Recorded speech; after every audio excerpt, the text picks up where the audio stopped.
So this weekend I've been testing out two strings, Solinco Confidential and Babolat RPM Team, both 17 gauge strings, both 50 pounds in the full bit. Now I've been quite excited to try both of these. One, the Solinco Confidential, quite a number of people have recommended this as maybe a better version of Headlink's Tour. And then frankly, RPM Team, I know quite a few people using it. Carlos Alcaraz uses it, so you kind of figure must be good. And yeah, just these are my first impressions, which are, I did like the Solinco Confidential. It's a shaped string. It had good control, spin, and a degree of feel. However, on the power front, I found that a bit like Headlink's Tour, it kind of gives you back what you put in and not much more. Switching across to the Babolat RPM Team, I found that frankly was a really quite nice string, to be honest. Touch, feel, spin, and probably gives you a little bit more power back than you asked for without going silly. So out of the two so far,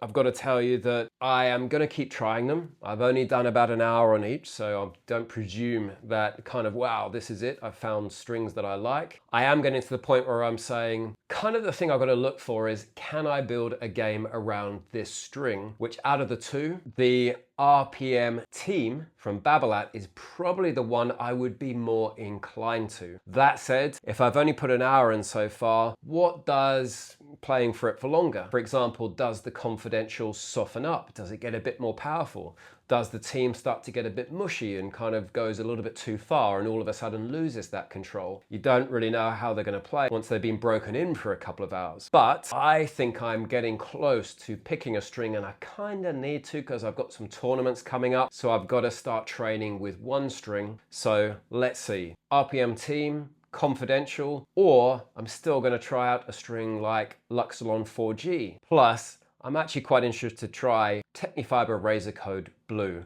But you know what? I feel like I'm getting pretty close to saying I've got a string I can build my game around.